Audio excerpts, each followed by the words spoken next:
Welcome to Soul Care, a time in your week to feel a little lift. Much of our talks have to do with transformation.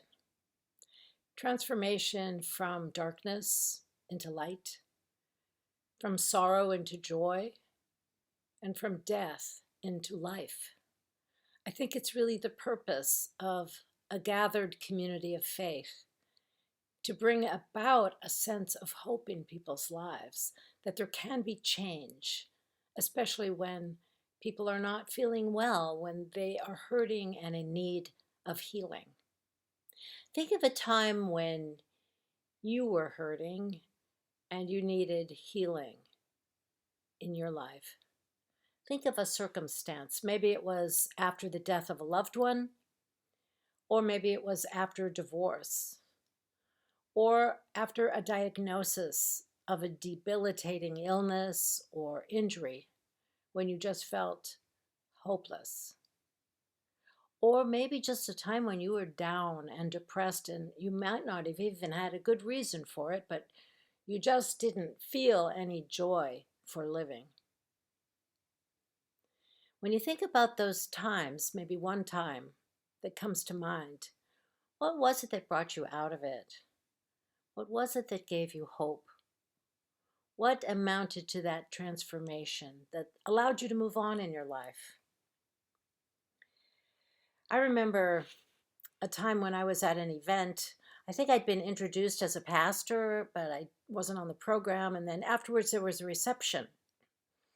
And a woman came up to me, and behind her was a teenage girl. And the woman said that she'd like to talk to me, that her daughter had a diagnosis of terminal cancer, and she only had months to live. This woman was tight and anxious and very much afraid of what was to come. I listened to her and sympathized. And then I asked, could I speak with her daughter? And she motioned to her. She was right behind her. And she came up, and the mother said, yes, sure, you can speak to her. And so I introduced myself to her and asked her how she was doing with this time in her life.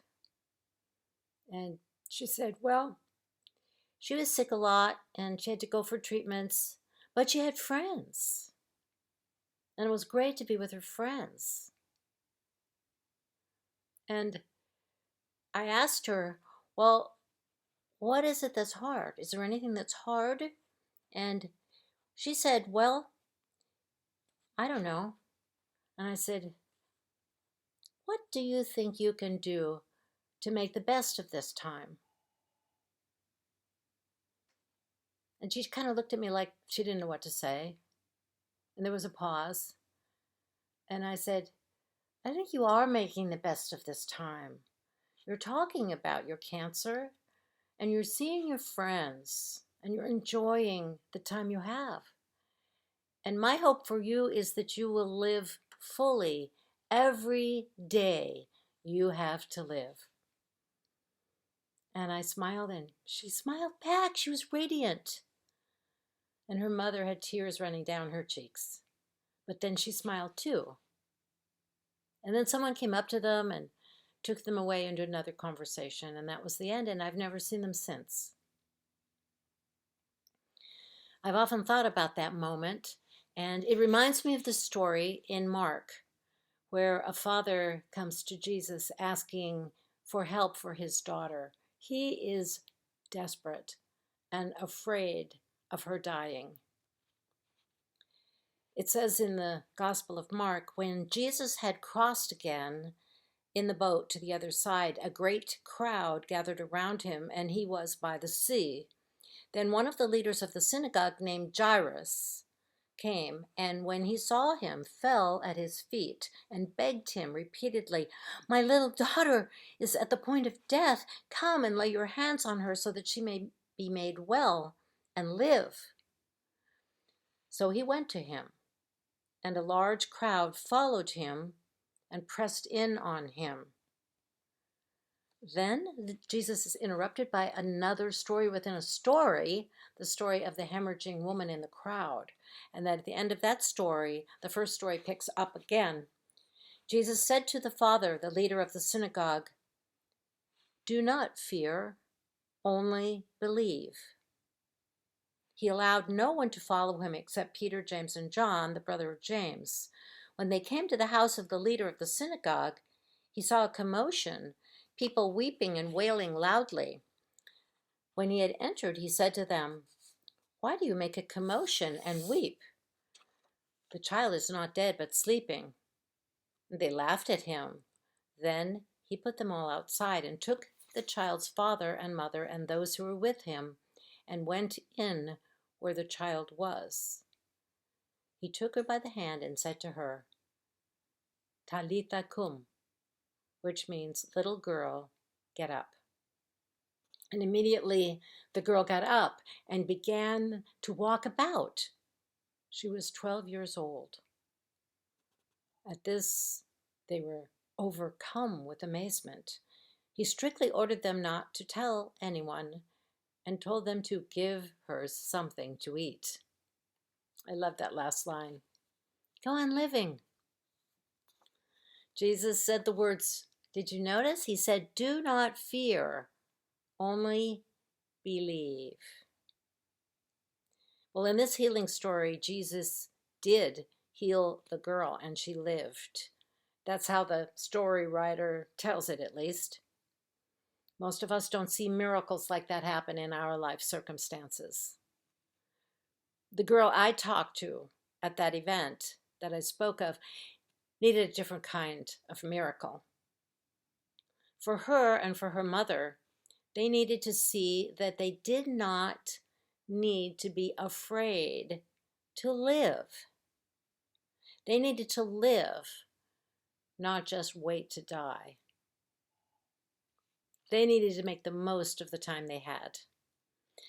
This was, at that moment, pretty easy for the girl because she had her friends and she was young and life still had hope for her. But it was harder for her mother because she was in the grip of fear of death. Healing happens when we release the fear and realize instead that there is more to living than fearing death. Some people seem to fear not death, but life itself. Stress and anxiety are so much a part of our lives in this culture. I remember one fall when I was a teacher, and I had 3 subjects to teach in 3 grade levels, and I had 3 of my own children at home. I was thinking of all the schoolwork I had to do and papers to grade, and all of the after-school activities to take my own children to, and to all the holiday meals and gift buying that was to come upon me. I remember thinking, if I can just get through Thanksgiving, and then if I could just get through Christmas.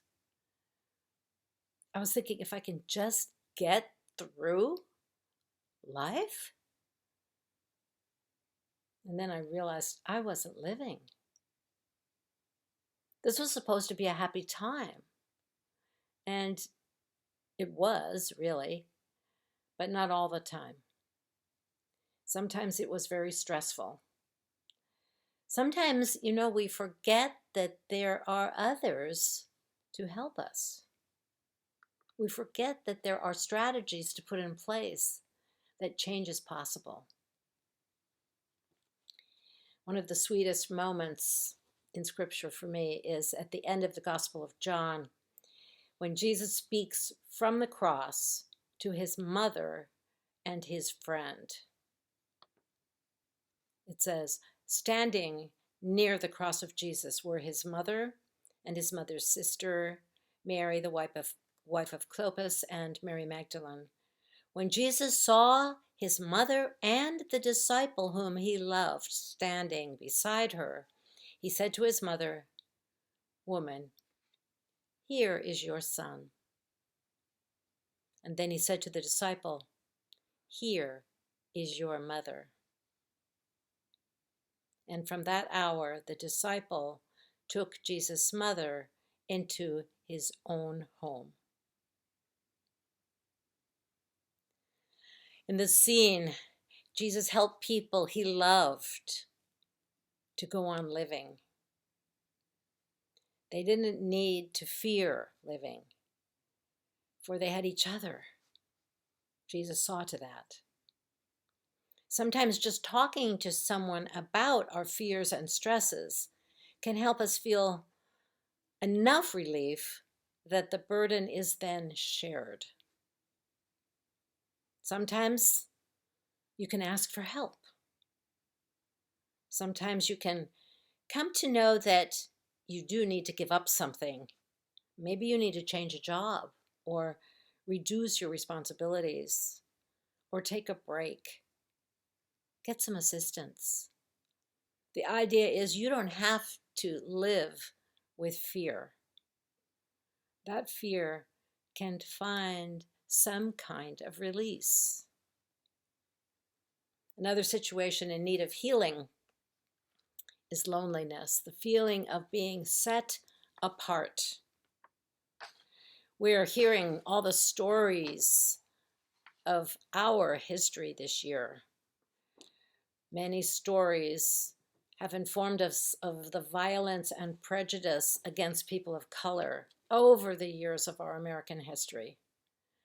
Imagine the feelings of anger and alienation as relatives remembered the Tulsa massacre at the 100th anniversary. Imagine the feeling of always being viewed as the other. Imagine the feeling of always being judged unfairly. I had a professor in seminary who is African American, and he told of walking from his car to class and watching as white women cross the street to avoid walking past him. Every person of color has stories of prejudice to tell. Here's a story from the Gospel of John. The scribes and the Pharisees brought a woman who had been caught in adultery, and making her stand before all of them, they said to Jesus, "Teacher, this woman was caught in the very act of committing adultery. Now, in the law, Moses commanded us to stone such women. Now, what do you say?" They said this to test him so that they might have some charge to bring against him. Jesus bent down and wrote with his finger on the ground. When they kept on questioning him, he straightened up and said to them, "Let anyone among you who is without sin be the first to throw a stone at her." Who are we to judge? Look at yourself first. Humbly look at yourself. Jesus brought this woman back into society, back into her community with his words. There are lots of examples of this in the Bible. The beloved community is one where no one is set apart. All are included. How can we bring healing to relationships and to our society so that all are included? I think we need to look at the problems openly. We need to face them honestly. We need to admit that people live with fears of living and fears of dying, and loneliness from being shut out. Can we be the bridge builders? Can we offer words of transformation and acts of courage? When we reach out to others, we participate in our own healing. For in bringing about transformation, we also are transformed. Life has meaning beyond our stress and our fears. May you find healing in your own life. And may you be one who helps others be healed too. And may it be well with your soul.